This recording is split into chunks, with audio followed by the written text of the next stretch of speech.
I lost all my Bitcoin because I did the one thing everyone has done before. And I'm going to show you how to avoid that. Good morning, good evening, good afternoon, wherever you are, whenever you are. Thank you for watching my videos. My name is DaVinci Jeremy. I'm in the pipe 5x5, staying alive in Dubai, right? Okay, so I didn't actually lose all my Bitcoin, right? But I'm going to be telling you stories of other people that did, right? Everybody has done this. Everyone has, that I know, I've met so many people in the crypto space. They've all lost everything, millions of dollars of Bitcoin, right? Every single time I hear this story, I'm like, yeah, they say, now I understand, right? So if you are here watching this because you clicked it and you feel, cheated by the clickbait, no, you didn't. You're about to learn some information that will save you millions of dollars. So sit tight, watch all the way to the end, because man, if you don't take this advice and you lose the money, well, guess what? Just say this. Well, I had to learn the hard way.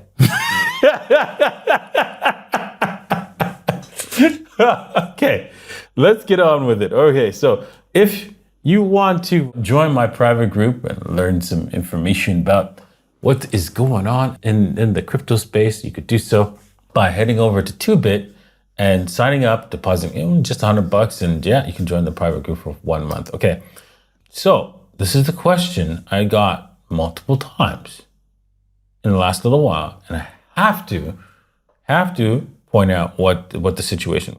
What's the point of self-custody when eventually we'll need to transfer it to the exchange to turn it into fiat? Please answer this. Right? This link is in the description. Same with this, right? And a commenter similar to this previous one said, I didn't understand. How do you own crypto? I thought I already owned it by buying it. I'm confused. Wow. Okay. Well, first off, right, you have to actually have a wallet, right? So for example, if you have this MetaMask wallet, it is the one way, right, to actually own crypto. So there you go, right? You can own crypto inside of a MetaMask wallet, right? And you can have several accounts there. And that is you owning it. Why? Because you have a 12-word seed phrase. And why is that critical? Well, because if you put it anywhere else, right? You put it in the bank, right? If the bank goes under, it's gone, right? If you put money in a bank and it goes down, but it's insured. Yeah, only to a limit, and that insurance is not really real. It's just printed money, but whatever.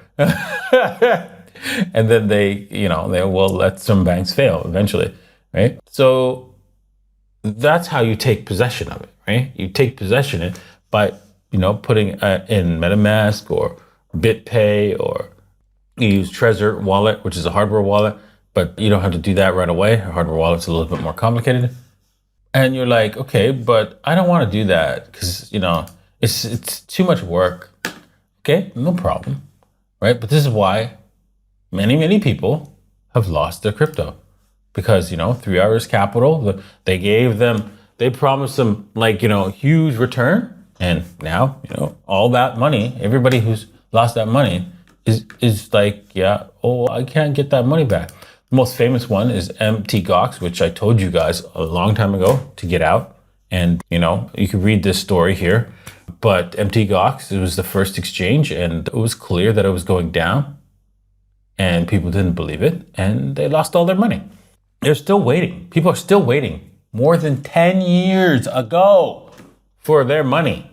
So you could choose to do that kind of behavior, and you're probably not going to get anything if you leave it on any exchange. Like BLOCKFI.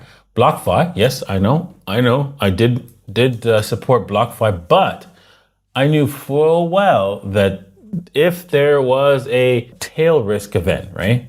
Because I asked them that question, because they said that the money was guaranteed.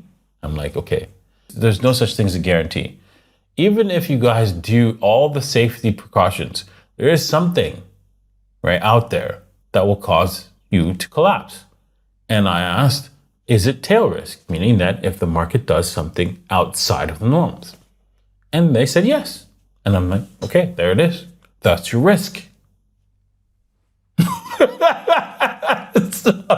So you're earning this percentage. BLOCKFI, whilst risking the fact that the market's going to stay the same all the time, which doesn't happen. Okay, collapse of exchange CRYPTOPIA. This is another exchange which I got caught on, right? And lost, $60,000, right? Still trying to recover that. I don't know if I can. But behind Voyager was also another exchange, right? Where, you're earning some money and boom, you lost it all just like that. So yeah, don't do that. Don't do that. All right, I'm going to be checking out my portfolio and see how this is a beta release. Try linking your Coinbase and Binance portfolio to this. This MetaMask has a portfolio of all your assets that you own directly. You own, right? Now, owning it on MetaMask is not the most safest place, of course, right? We can talk about how you can safely store your crypto, but it's better than on exchange, right? It's just a step better, right? And then the best is obviously a hardware wallet. But don't do this. Go like this. Okay, screw off. Oh man, Solana token beer crashes 85% following insider sell-off. Jesus Christ. Now I did mention this, right? Because I was like, damn, I was as impressed about how well it was going up. But I was talking about it only because I had a few German friends who were like, yeah, do you see Bearcoin? And had to point it out. But I didn't buy any because I was waiting for like some sort of dump because there was just too much. They had too many caches. They had too many large holders. And I was like, okay, somebody's going to dump this. And I was right. I just forgot to put my market order, limit order on this because of the hype. There was massive hype on Bearcoin. It was able to pump back up. And yeah, should you buy some? I would wait a little bit until we see the downward movement reverse. But other than that, I think Bearcoin could survive this insider selling. Speaking of meme coin, right? Well, you could get some WAFFLES tokens, right? This is the last few days. I think, yeah, today's the last day, right? You could win some WAFFLES tokens on TOOBIT, right? Also, if you want to win some free WAFFLES tokens for tomorrow, you can do so by, if you speak German or Spanish or Russian, right? Links are in the description of this video and in my video here, right, that you're watching right now. Yeah, so you can get some free WAFFLES. Okay, let's do some TA for today. And as you can see, Bitcoin is holding the line. If it holds this line, right? Actually, it's not that line. It's this one, the 65.8 line, actually. This is another support area. If it holds the 65.8 level, then we can see a bounce higher and we can start taking off. Failing to do that, 60K is the target, and then we have to determine whether or not it's going to break through that 60K. Hopefully it does not. If it does hit the 60K, it most likely will. Okay, that's unfortunate. It's reality. Ethereum, unfortunately, we can say that the target is down here. I don't see any point of it being here and holding this level here. There's no point other than, bouncing off of this way. Bouncing here and like trying again and bouncing. So it's just probably just gonna roll over and hit again and hit the 3,400-ish area and fail all the way to the 32-ish area. Okay, so that's my TA for Bitcoin and Ethereum. So thank you for watching. I hope you enjoyed today's episode. I hope to God I saved your butt today.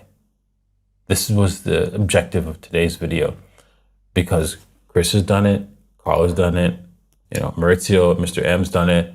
I know so many people who have placed money into exchanges and regretted it. And so don't be one of those people who do that because those exchanges are designed to take your money. Well, so make sure you only store money that's willing to lose at these exchanges. And that's it. All right. Thanks for watching and we'll see you guys next time. Cheers.